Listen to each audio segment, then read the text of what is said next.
¿Qué pasaría si pudieras derrotar a tu rival antes de que saque su espada? Si pudieras quebrar su voluntad, destruir su confianza y hacer que se rinda, sin necesidad de pelear.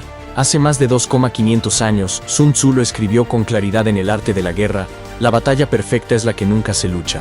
Porque el mayor triunfo no es aplastar al enemigo en el campo, sino apoderarse de su mente antes de que dé el primer paso. Y para lograrlo, no se necesita un ejército gigantesco, ni armas brillantes. Lo que se necesita es astucia. Lo que se necesita es entender que el verdadero campo de batalla no siempre está en la tierra, está en la mente. Por eso, los estrategas más temidos de la historia, desde reyes y generales hasta magnates y políticos modernos, han usado trampas invisibles.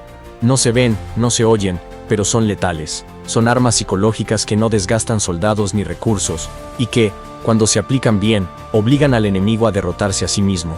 Hoy, en Sun Tzu en acción, te voy a revelar las 5 trampas psicológicas que han hecho caer a ejércitos, imperios y hasta empresas multimillonarias. Estrategias que atraviesan siglos y fronteras, y que, aunque fueron escritas en pergaminos hace milenios, siguen vivas en la política, en los negocios y en la vida diaria. Porque al final, quien controla la mente, controla la guerra. Número 1. La trampa del miedo. Sun Tzu decía que el miedo puede derrotar a un ejército entero antes de que se dispare la primera flecha. El miedo es un enemigo invisible, no ocupa espacio en el campo de batalla, pero se mete en la mente y convierte soldados fuertes en hombres débiles. No hace falta matar al rival si logras que se paralice, que dude, que crea que su destino ya está sellado. Porque un ejército que se convence de su derrota, ya está derrotado. El rumor, la desinformación y las amenazas exageradas son más letales que cualquier espada. En la Edad Media, muchos ejércitos se rendían solo por escuchar que el enemigo tenía bestias salvajes o armas mágicas. No necesitaban verlas, bastaba con creerlo. Hoy, esta estrategia no ha cambiado. En la política actual, las fake news son más destructivas que los tanques. Basta un video manipulado que se haga viral, una campaña de WhatsApp llena de mentiras, o un hashtag en Twitter para destruir la imagen de un candidato en cuestión de horas. Y aunque después se demuestre que era falso, el daño ya está hecho. En el mundo empresarial, lo vemos constantemente. En 2019, el rumor de que un nuevo producto de Samsung tenía fallas graves se expandió en foros de internet y redes sociales antes de que llegara a las tiendas. El miedo al fracaso afectó preventas y la reputación, incluso más que el defecto real. O pensemos en lo que pasó con Silicon Valley Bank en 2023, no lo derribaron sus números, lo derribó el miedo. Clientes y empresas retiraron su dinero en masa por temor a una quiebra, y ese pánico colectivo terminó hundiéndolo en cuestión de días. Incluso en el deporte lo vemos. Hay equipos que pierden el partido antes de jugarlo, porque la prensa, los fanáticos o la historia del rival ya les convenció de que no tienen oportunidad. El miedo pesa más que la táctica. Sun Tzu lo sabía hace 2,50 años. El miedo no necesita armas, ni ejércitos. Solo necesita entrar en la mente. Esa es la primera gran trampa psicológica de la guerra: hacer que el enemigo se derrote a sí mismo, sin que tú tengas que mover un dedo. El miedo es contagioso, y cuando se propaga, la victoria ya está asegurada sin levantar una espada. Número 2. La ilusión de la derrota anticipada. Sun Tzu recomendaba aparentar fuerza cuando en realidad no se tiene. Porque en la guerra, la percepción es tan importante como la espada. Un ejército pequeño puede parecer gigantesco si sabe cómo manipular la visión del enemigo. Columnas marchando en círculos para multiplicar el ruido, antorchas encendidas en las colinas para simular miles de soldados, tambores que retumban como si fueran cañones. La fuerza real no importa, lo que importa es lo que el enemigo cree. La clave está en la ilusión, hacer que el rival se convenza de que luchar es inútil, antes siquiera de intentarlo. Y esta trampa, aunque nació en los campos de batalla antiguos, sigue viva en cada rincón de la vida moderna. En el mundo de las startups, la ilusión ha sido motor y escudo a la vez. Muchas empresas comienzan con un puñado de empleados en un sótano, pero proyectan la imagen de corporaciones globales. Logotipos diseñados como si fueran multinacionales, oficinas rentadas por un día solo para una sesión de fotos, conferencias donde hablan de rondas millonarias que en realidad aún no existen. No importa si todavía son débiles, lo que importa es que el mundo crea que no lo son. Y esa percepción espanta a posibles rivales que prefieren no arriesgarse contra lo que parece un gigante. El caso de WeWork lo refleja con claridad. Durante años, no fue más que un negocio inmobiliario disfrazado de startup tecnológica. Pero con marketing, escenarios cuidadosamente montados y la narrativa de ser el futuro del trabajo, se presentó como un imperio indestructible. Esa ilusión no solo engañó a sus clientes, también detuvo a competidores que jamás se atrevieron a desafiar lo que parecía un monstruo invencible. En la política internacional ocurre lo mismo. Gobiernos con economías frágiles se sostienen en gran parte gracias al teatro de la fuerza. Desfiles militares con tanques oxidados repintados, misiles que en los videos parecen modernos pero en la realidad apenas funcionan, estadísticas de poderío infladas con propaganda. Y aunque todo sea fachada, muchas veces basta para que otros países lo piensen 2 veces antes de atacar. Porque la ilusión de fuerza puede ser más disuasoria que la fuerza misma. En los negocios tradicionales, la ilusión toma otra forma, la del prestigio. Marcas que venden perfumes, ropa o relojes a precios desorbitados, no porque cuesten más producirlos, sino porque construyeron una narrativa de exclusividad. El cliente no paga el objeto, paga la ilusión de pertenecer a una élite. Esa ilusión convierte un producto ordinario en un símbolo de poder. Incluso en el deporte lo vemos. Un boxeador que entra al ring con un séquito de 20 personas, luces, música imponente y un historial inflado genera en su rival una duda silenciosa, ¿y si de verdad es invencible? A veces, la pelea empieza perdida en la mente, mucho antes del primer golpe. Y si bajamos a lo cotidiano, la enseñanza es la misma. Una persona segura de sí misma, aunque por dentro tiemble, puede ganarse un ascenso, cerrar una negociación o dominar una sala llena de desconocidos. Porque la gente rara vez responde a la verdad objetiva, responde a la percepción que se proyecta. La ilusión, sin embargo, es un arma de doble filo. Bien usada, puede abrir puertas, detener guerras, conseguir financiamiento o disuadir rivales. Mal usada, puede transformarse en un espejismo que tarde o temprano se derrumba, como ocurrió con WeWork, Theranos y tantas otras empresas que confundieron la apariencia con la realidad. Sun Tzu lo entendió hace 25 siglos, la ilusión multiplica la fuerza. Convierte a un ejército débil en uno imparable, al menos en la mente del adversario. Y cuando el enemigo ya cree que ha perdido, aunque tú apenas estés empezando, la batalla está ganada antes de comenzar. Número 3. La provocación al ego. El ego, decía Sun Tzu, es la cadena más fuerte con la que se ata un hombre.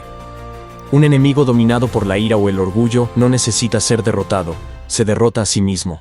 Basta con tocar esa fibra, encender su vanidad y esperar el error. Un estratega sabio entiende que no siempre gana el más fuerte, sino el que manipula al otro para que abandone su plan.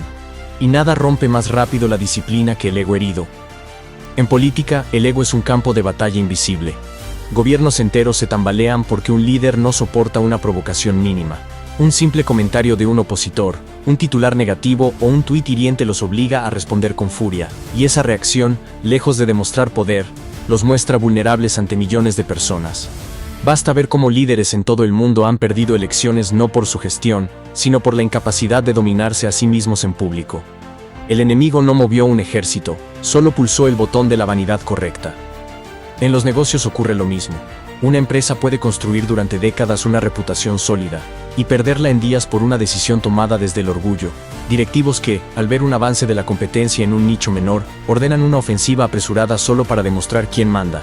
El resultado es casi siempre desastroso, productos sin pruebas suficientes, inversiones mal calculadas y marcas dañadas. El caso del Galaxy Note 7 lo ejemplifica, pero no es único. En la industria automotriz, varias marcas han lanzado modelos incompletos solo para adelantarse al rival, y lo único que lograron fue recalls millonarios y una pérdida irreversible de confianza. El ego es caro. En el deporte, el orgullo ha sido la ruina de campeones. Futbolistas que entran en peleas innecesarias, expulsados en partidos decisivos, boxeadores que, provocados en la conferencia previa, abandonan la estrategia y van directo a la furia, cayendo en la trampa del rival. La historia está llena de grandes talentos que perdieron no por falta de fuerza, sino por exceso de orgullo. Como dicen los entrenadores, la mente gana más combates que los músculos, y un golpe al ego puede ser más letal que un gancho al hígado. Incluso en Silicon Valley, la cuna de la innovación, el ego ha causado guerras inútiles. Empresas tecnológicas que reaccionan de manera desproporcionada frente a startups pequeñas, gastando miles de millones en adquisiciones apresuradas o en campañas de desprestigio. Lo que pudo ser un simple competidor emergente se transforma en una obsesión que consume recursos, energía y enfoque. Muchas veces, esa furia abre flancos y debilita más que cualquier ataque externo. Pero esta enseñanza no se limita a los poderosos. En la vida diaria lo vemos a cada momento. Personas que gastan dinero que no tienen solo para aparentar estatus frente a otros. individuos que arruinan relaciones valiosas porque no soportan ceder en una discusión, hombres y mujeres que prefieren hundirse en decisiones equivocadas antes que reconocer un error. No pierden contra nadie más, pierden contra su propia vanidad. Sun Tzu lo entendió hace 25 siglos: el ego convierte al más fuerte en débil. Un enemigo dominado por la furia no piensa, no mide, no planea, y aquel que sabe provocar con precisión, que logra que el otro se salga de la calma y de la estrategia, ese ya ganó la batalla sin levantar la espada. 4. El desgaste de la espera. El tiempo también es un arma. Sun Tzu aconsejaba prolongar la guerra cuando el enemigo era impaciente, porque la impaciencia convierte la fuerza en debilidad. Un ejército puede tener miles de hombres, armas superiores y abundantes provisiones, pero si lo haces esperar demasiado, la moral se agrieta. El hambre empieza a doler más que las flechas. Los rumores crecen más rápido que los ejércitos. El miedo se filtra en cada soldado, y cuando llega el momento de luchar, ya están vencidos sin que hayas disparado un solo proyectil. La historia lo demuestra una y otra vez. En la Edad Media, los asedios no siempre se ganaban con ataques directos. Muchas ciudades fueron derrotadas simplemente esperando, cortando el suministro de agua, bloqueando las entradas, dejando que los meses pasaran hasta que la desesperación obligaba a rendirse. Era una victoria lenta, pero segura. Y este principio sigue intacto en el presente. En la política internacional, el tiempo se usa como arma diplomática. Tratados que parecen interminables, cumbres que se alargan sin resultados, negociaciones que se estiran durante años. El país más fuerte puede darse el lujo de esperar, porque sabe que el más débil, tarde o temprano, cederá por agotamiento. Ejemplo claro: las sanciones económicas prolongadas no destruyen de inmediato, pero cada día que pasa desgastan más la economía, hasta que el gobierno objetivo se ve obligado a negociar en condiciones que nunca habría aceptado al inicio. En los negocios, la lección es idéntica. Una startup puede entrar al mercado con fuerza, levantar millones de dólares en inversión y gastar sin freno para tratar de conquistar rápido. Pero si el mercado es paciente, si los gigantes esperan, esa energía se transforma en desgaste. Mira el caso de WeWork, expandiéndose a decenas de países, quemando dinero como pólvora, convencida de que la victoria era cuestión de velocidad. ¿Qué pasó? El tiempo la alcanzó.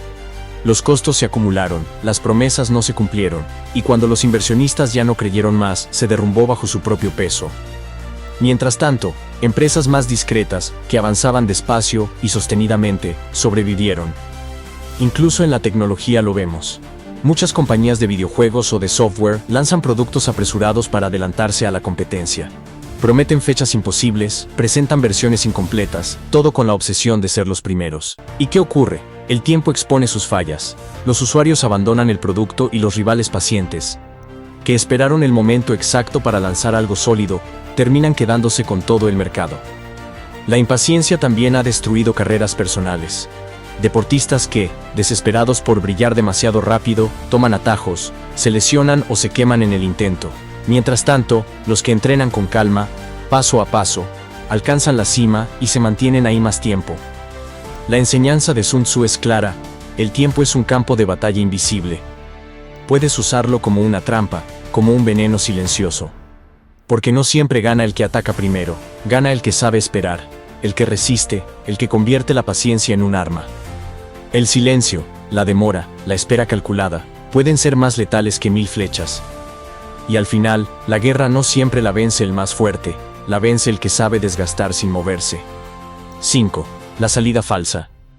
La última trampa psicológica que enseñaba Sun Tzu es quizás la más peligrosa de todas: la ilusión de la salida falsa. Imagina un ejército rodeado, agotado, con la moral por los suelos. El general enemigo, en lugar de cerrar todas las rutas, deja una puerta abierta, una aparente vía de escape. Los soldados, desesperados por sobrevivir, corren hacia ella sin pensar.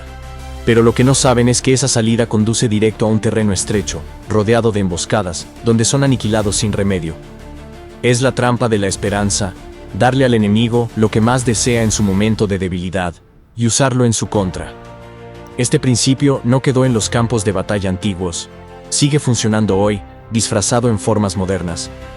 En el mundo corporativo, por ejemplo, Microsoft utilizó durante décadas versiones señuelo de sus sistemas operativos y programas. Filtraba o lanzaba betas con limitaciones intencionales, que distraían a sus competidores, mientras el verdadero producto, más estable y robusto, se preparaba en silencio para el gran lanzamiento. Cuando los rivales invertían recursos en copiar la versión incompleta, Microsoft ya tenía lista la definitiva, y la guerra tecnológica estaba ganada.